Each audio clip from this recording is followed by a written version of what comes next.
हाँ जी बच्चे, आज शुरू करेंगे एक नया AS 19 लीजिस। हिंदी में इसे पट्टा कहते हैं। पट्टा कहते हैं 90 साल का पट्टा, 30 साल का पट्टा।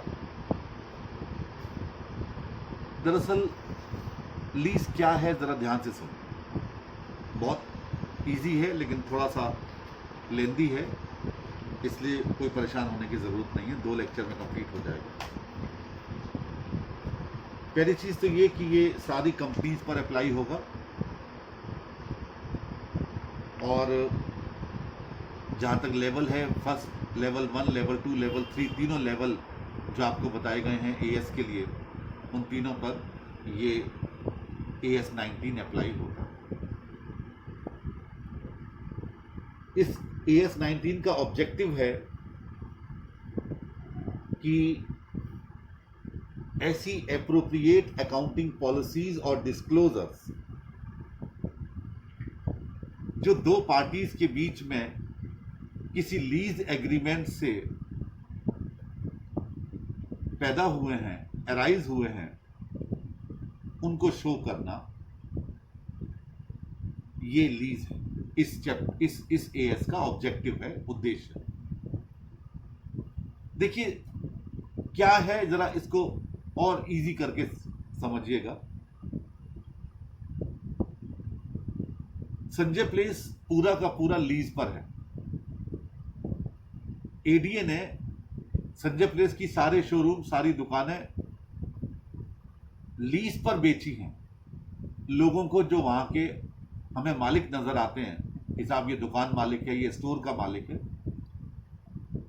दरअसल इनको ये दुकानें, ये स्टोर, ये शोरूम लीज पर मिले हैं ADA से। आपने देखा होगा कई बार बैलेंस शीट में आपको एक नाम मिलता है लीज होल्ड प्रॉपर्टीज, और कुछ आपको नाम मिलता है फ्री होल्ड प्रॉपर्टीज। तो लीज होल्ड प्रॉपर्टीज वो होती हैं जो आपको लीज पर मिली हुई हैं, और फ्री होल्ड वो होती हैं जिसके आप फ्री मालिक हैं, उस पर किसी का लीज नहीं है। आप कहेंगे सर अभी भी समझ में नहीं आ रहा। दरअसल लीज पर मिली हुई कोई भी वस्तु, आज और एग्जांपल देता हूं, चलो छोड़ो। आप गोवा ट्रिप में जाना चाहते हैं CA एग्जाम कंप्लीट करने के बाद कि चलो घूम के आते हैं। आपने एक टैक्सी ली कि साहब 7 दिन का टूर है, टैक्सी दीजिए। गोवा पहुंचने के बाद वहां से आपने ले ली। उसने आपसे 25,000 रुपए, 30,000 रुपए जो भी था वो तय किया। वो भी एक एग्जाम्पल है लीज का। वो भी एक एग्जाम्पल है लीज का, यानी आपने वो टैक्सी लीज पर ली। कौन सा लीज है वो बताऊंगा थोड़ी देर में। इसके अलावा आपने कोई कार ली, आप बैंक में गए, आपने बैंक वाले से कहा कि भाई मैं कार लेना चाहता हूं, मुझे फाइनेंस कर दीजिए। बैंक ने वो कार फाइनेंस कर दी आपको। आपकी 3 साल की किस्तें तय कर दी कि आपको हम 10 लाख रुपए का लोन दे रहे हैं गाड़ी खरीदने के लिए, आपको ब्याज समेत ये किस्तें पे करनी पड़ेंगी 3 साल में। ये भी लीज है, यानी आपने गाड़ी को लीज पर खरीदा। अब इसको खोलना शुरू करते हैं। जब कुछ इज्जत मिल गई इसे, अब इसे खोलेंगे। लीज 2 प्रकार का होता है, एक ऑपरेटिंग लीज और दूसरा फाइनेंसिंग लीज।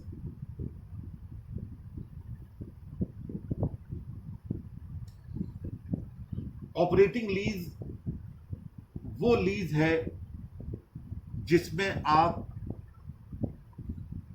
किसी भी असेट को इस्तेमाल करने का अधिकार लेते हैं,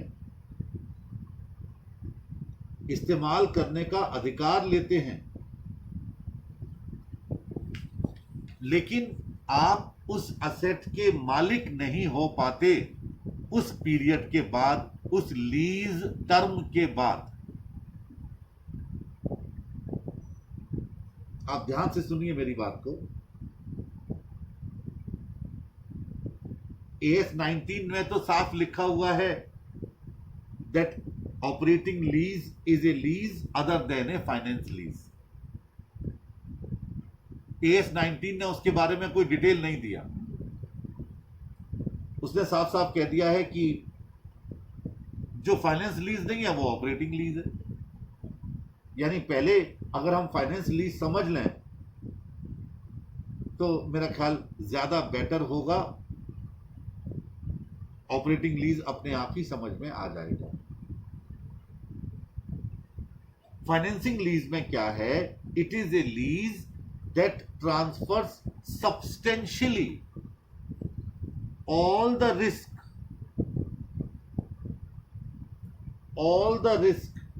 and rewards incident to the ownership of an asset. Ownership of an asset. आपने कोई गाड़ी बैंक से फाइनेंस करवाई तो उसने गाड़ी आपको दे दी, पैसा अपनी जेब से खर्च किया फाइनेंस कंपनी ने यानी बैंक ने, गाड़ी के डीलर को बैंक ने पेमेंट किया चेक बना करके, और गाड़ी आपको पकड़ा दी। उस गाड़ी का रिस्क, उस गाड़ी का रिवॉर्ड्स आपके नाम ट्रांसफर कर दिया। भले ही गाड़ी बैंक की है, यस, उस गाड़ी पर जो कागज बनेंगे उसमें बैंक के नाम वो गाड़ी होगी, आपके नाम नहीं होगी वो गाड़ी। आप उसके सब्सटेंशियल ओनर हैं, यानी एक तरीके से सबऑर्डिनेट हैं। तभी तो वो, अगर आप किस्तों का पेमेंट नहीं करेंगे, हायर परचेज में आपको पढ़ाया था, तो गाड़ी छीन ले जाते हैं, क्योंकि मालिक वही होते हैं।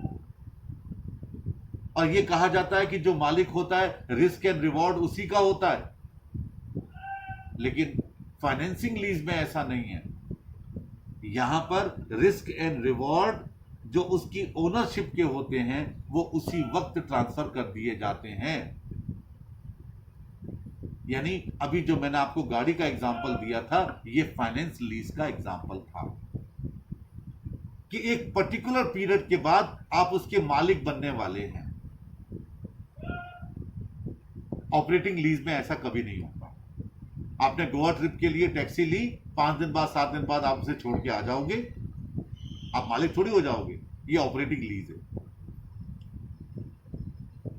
ऑपरेटिंग लीज में रिस्क एंड रिवॉर्ड ट्रांसफर नहीं होता, लेकिन फाइनेंसिंग लीज में उस असेट का रिस्क एंड रिवॉर्ड ट्रांसफर हो जाता है। यानी संजय प्रेस की सारी दुकानें, सारे शोरूम फाइनेंस लीज हैं, क्योंकि उन दुकानों के रिस्क रिवॉर्ड्स वो सारे ट्रांसफर हो गए हैं, एडीए के हाथ में नहीं है।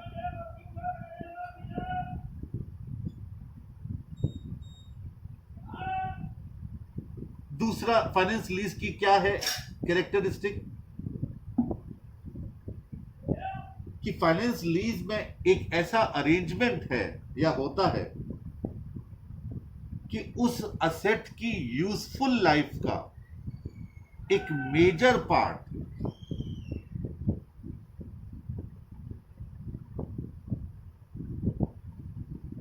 यूज करता है वो व्यक्ति जिसको फाइनेंस लीज दिया जाता है। A finance lease is an arrangement to finance the use of equipment for a major part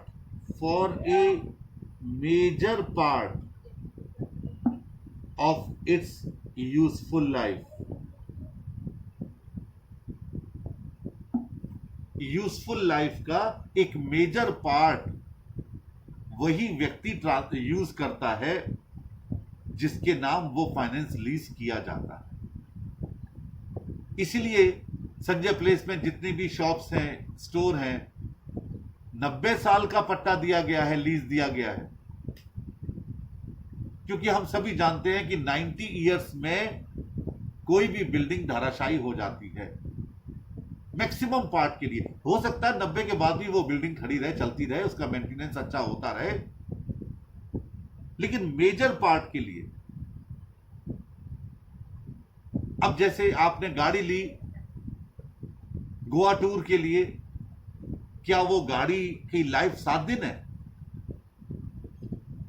नहीं है, बहुत लंबे टाइम है। आप तो 7 दिन के लिए लेकर के उसको वापस करके चले आए, तो वो ऑपरेटिंग लीज है, उसकी यूजफुल लाइफ का मेजर पार्ट आपने इस्तेमाल नहीं किया। लेकिन फाइनेंस कंपनी ने या बैंक ने जो गाड़ी खरीद करके आपको दे दी, उसका मैक्सिमम पार्ट, उसकी यूजफुल लाइफ का मैक्सिमम पार्ट आप इस्तेमाल करेंगे। यानी फाइनेंस लीज में खरीदने वाला व्यक्ति यानी फाइनेंस करने वाला व्यक्ति सिर्फ एक ही पर्सन से उस असेट का पूरा प्राइस वसूल लेता है, जबकि ऑपरेटिंग लीज में उसे सेवरल लोगों से उसका पैसा इकट्ठा करना होता है, वसूल करना होता है। जैसे ट्रैवलिंग एजेंसी वाले अपनी टैक्सी का पूरा प्राइस एक ही व्यक्ति से थोड़ी ले लेते हैं, बल्कि कोई 1 दिन के लिए ले जा रहा है, कोई 2 दिन के लिए ले जा रहा है, कोई 7 दिन के लिए ले जा रहा है, वो धीरे धीरे इसको वसूल करते हैं। It means in case of financing lease the term is longer. In case of operating lease, the term is very short.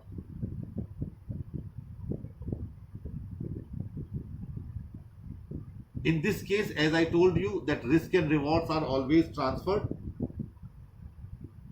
In case of operating lease, risk incidental to ownership always belongs to the owner of that particular asset. इसके बाद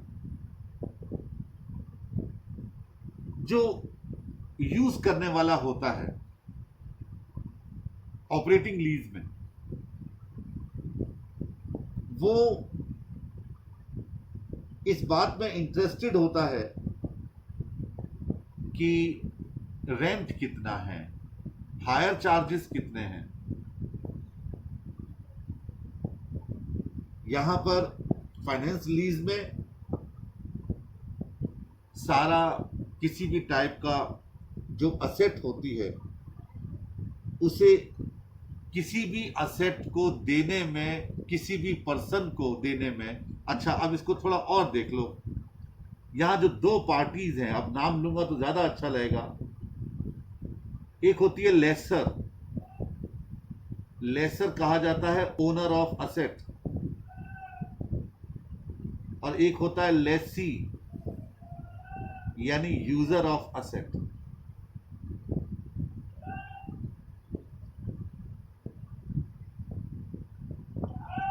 अब समझना ज्यादा आसान होगा।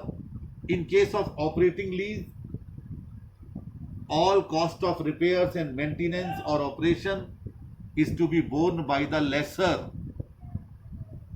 In case of financing lease, all repairs, all maintenance is borne by the owner, by the lessee, please, by the lessee. Lessee pay करता है, lessee borne all repairs, maintenance and operational expenses.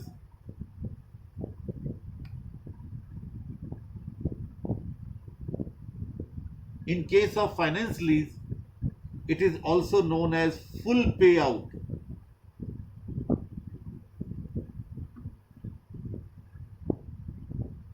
Full पे out, अगर कहीं पर लिखा मिल जाए कि कौन सा लीज आपका फुल पे आउट होता है, तो आप कहेंगे कि ये फाइनेंस लीज होता है, कि वो पर्सन सिंगल लीज, एक लीज देता है लेसर, और उसी में ही उसको पूरा पेमेंट प्राप्त हो जाता है।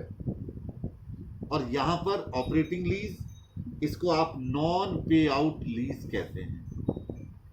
क्योंकि यहाँ पर एक व्यक्ति सारा पेमेंट नहीं करता, बल्कि उसको धीरे धीरे धीरे धीरे उसको पेमेंट मिलते हैं।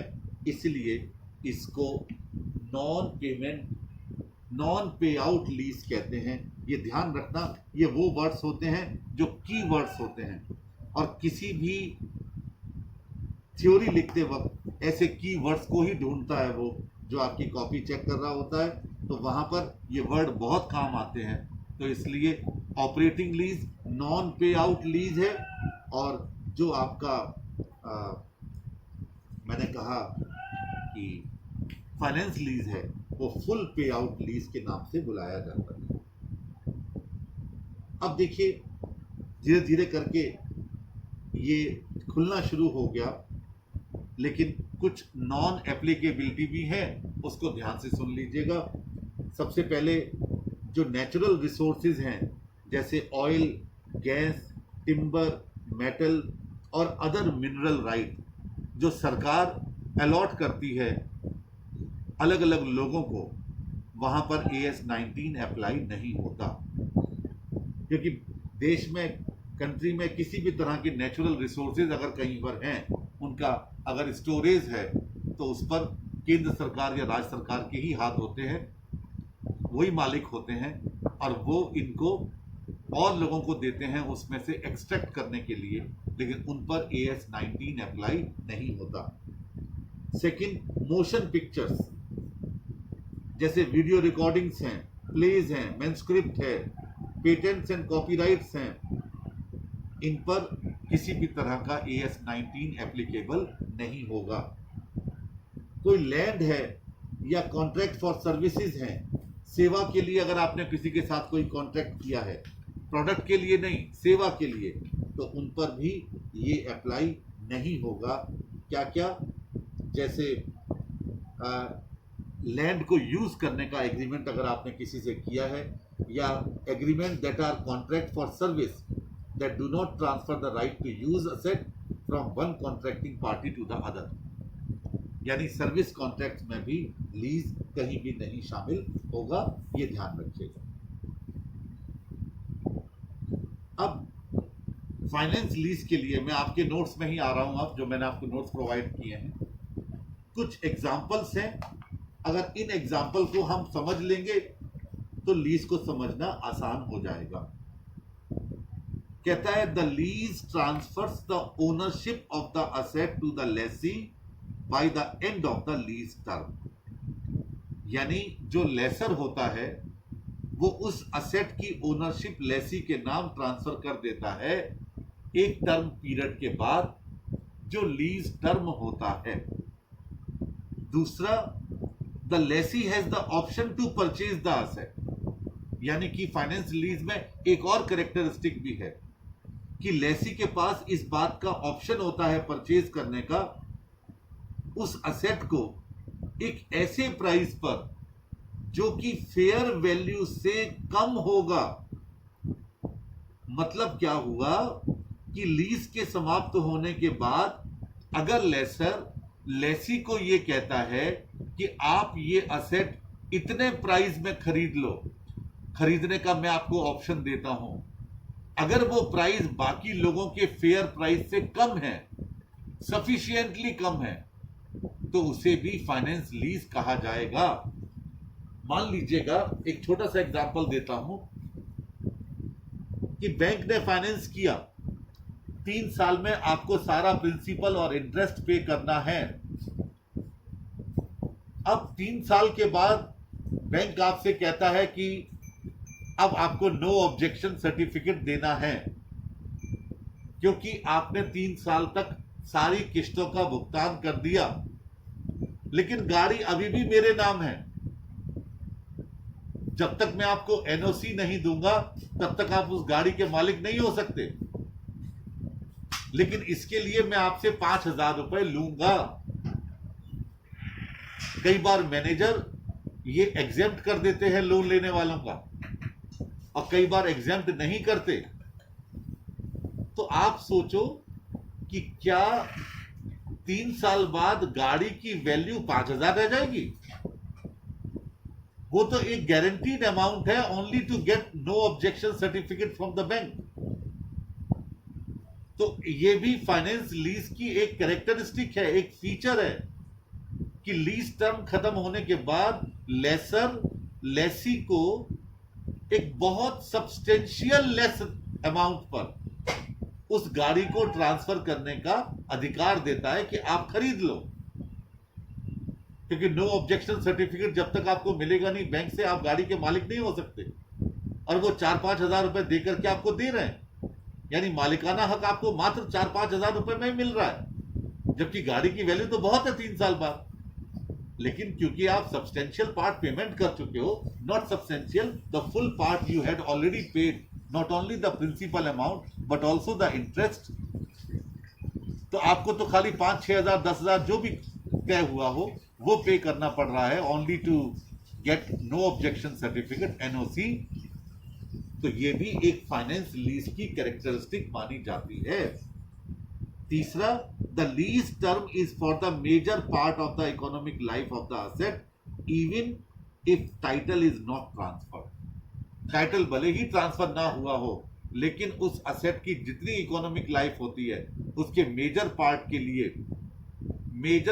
के लिए लेसी को वो असेट यूज करने का राइट मिल जाता है।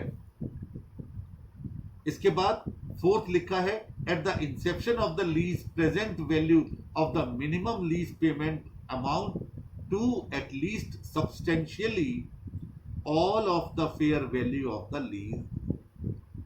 लीज्ड असेट होगा, यहां पर लीज्ड लिखा है, लीज्ड असेट। यानी आपसे कहा गया कि जो लीज की प्रेजेंट वैल्यू है, देखिए आपसे कहा गया कि आप ये 10 साल के लिए 1 2 3 4 5 6 7 8 9 10 साल के लिए हम आपको लीज कर रहे हैं, कोई चीज गाड़ी दे रहे हैं, मान लो ट्रक दे रहे हैं, और आपको 1 साल बाद इतना पेमेंट करना, 2 साल बाद इतना, 3 साल बाद इतना, 4 साल बाद इतना, 5 साल बाद इतना, यानी हर साल आपकी किस्त तय कर दी गई। आपसे कहा गया कि जितनी किस्तें आप पेमेंट करोगे वो सारी की सारी मनी वैल्यू है, लेकिन जब आप ये फ्यूचर वैल्यू कही जाएंगी, क्योंकि ये at the end of the first year आप पे कर रहे हैं, ये at the end of second year पे कर रहे हैं, at the end of third year पे कर रहे हैं, at the end of 4 year, यानी ये फ्यूचर वैल्यूज हैं। अगर इन सारी फ्यूचर वैल्यूज की प्रेजेंट वैल्यू निकाली जाए आज की डेट में, प्रेजेंट वैल्यू, तो वो उस असेट की फेयर वैल्यू के बराबर एटलीस्ट होनी चाहिए। वो फ्यूचर वैल्यू ज्यादा क्यों है? क्योंकि आप पेमेंट किस्तों में कर रहे हैं, तो आपको उसके साथ में इंटरेस्ट भी पे करना पड़ रहा है, इसलिए उसकी प्रेजेंट वैल्यू ऑटोमेटिकली कम होगी। तो वो भी क्या होगा? वो फाइनेंस लीज होगा। अगर उन सारी फ्यूचर वैल्यूज की प्रेजेंट वैल्यू अगर निकाली जाती है और वो हमारे फेयर वैल्यू के लगभग बराबर होती है, तो उसे भी क्या कहा जाएगा? फाइनेंस लीज कहा जाएगा। और आखिरी पॉइंट है कि वो लीज्ड असेट ऐसे स्पेशलाइज्ड नेचर की होती है जिसमें सिर्फ लेसी ही उसे इस्तेमाल कर सकता है, वो जनरल नहीं होती, तो उसे फाइनेंस लीज कहा जाएगा। तो फाइनेंस लीज के लिए 5 कंडीशन आपको बताई गई। पहला कि वो उसका रिस्क एंड रिवॉर्ड ट्रांसफर कर देगा। दूसरा कि वो उसे इस बात का अधिकार देता है कि लीज टर्म खत्म होने के बाद वो बहुत छोटे से पेमेंट देकर के उस असेट की ओनरशिप खरीद सकता है। तीसरा कि major part economic life of उस असेट का वो लेसी इस्तेमाल करता है। चौथा, फ्यूचर वैल्यूज जो उसे पेमेंट करनी पड़ती हैं उनकी प्रेजेंट वैल्यू फेयर वैल्यू के आसपास होती है। और पांचवा कि कुछ ऐसी स्पेशलाइज्ड असेट होती है जो कि खाली लेसी ही इस्तेमाल कर सकता है, कोई और नहीं, उसे फाइनेंस लीज का दर्जा दिया जाता है। अब आप कहेंगे कि सर ऑपरेटिंग लीज क्या है, जिनमें से ये कोई भी शर्त पूरी ना हो, कोई भी ये शर्त पूरी ना हो, उसे आप क्या कहेंगे? उसे आप कहेंगे ऑपरेटिंग लीज। अच्छा, अब लीज खत्म कब होगा? अपने स्टडी में भी आ जाइएगा जरा, एक मिनट, स्टडी मेरे पास है और उस स्टडी में ये सारे पॉइंट पेज नंबर 1.73 पर लिखे गए हैं, जिसमें कहा गया है indicators of finance lease. Situation वही 5 जो मैंने अभी आपके सामने बताई। The lease transfers ownership of the asset to the lessee by the end of the lease term. The lessee has the option to purchase the asset at a price which is expected to be sufficiently lower than the fair value at the date the option becomes exercisable, such that at the inception of the lease it is reasonably certain that the option will be exercised। साथ में ये भी line जोड़ी गई है कि ये भी सर्टेन हो कि वाकई में लेसी उस असेट को, उस ऑप्शन को एक्सरसाइज करेगा, तो ही उसे फाइनेंस लीज कहा जाएगा।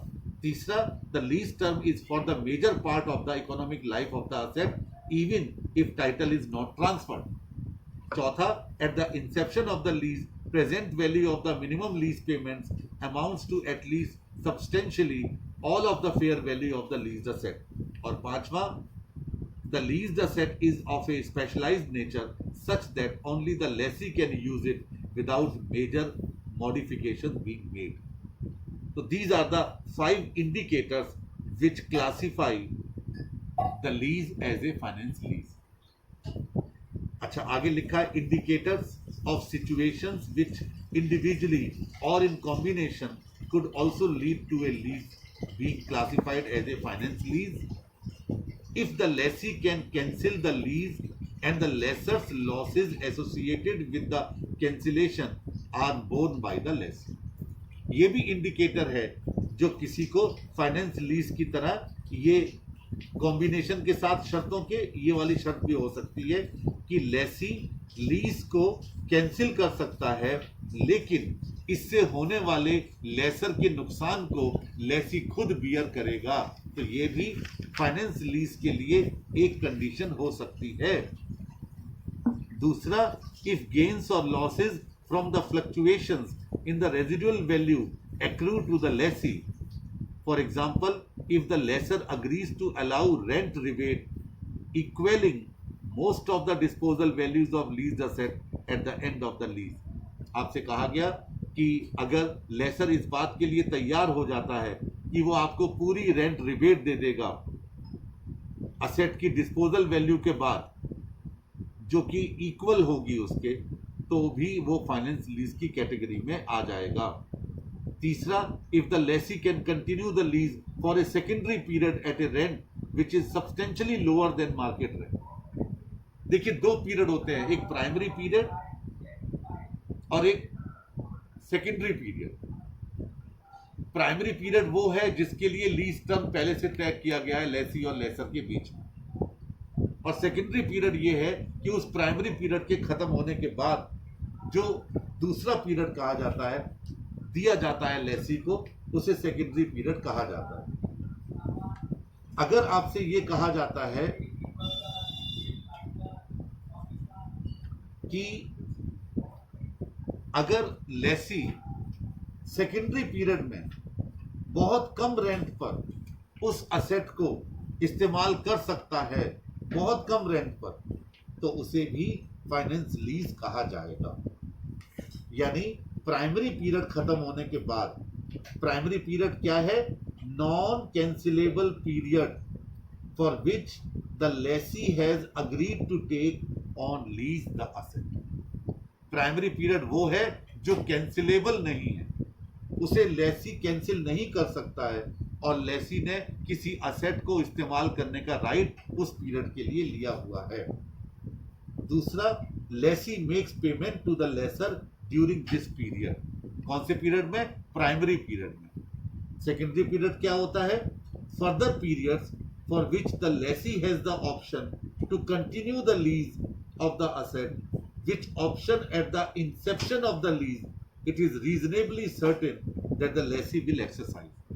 यानी अगर लेसर लेसी को आपने कोई असेट ली 20 साल के लिए और लेसर ने ये कहा लेसी 20 साल का टर्म आपका प्राइमरी पीरियड है, लेकिन आप इसके बाद भी इस असेट को इस्तेमाल कर सकते हैं।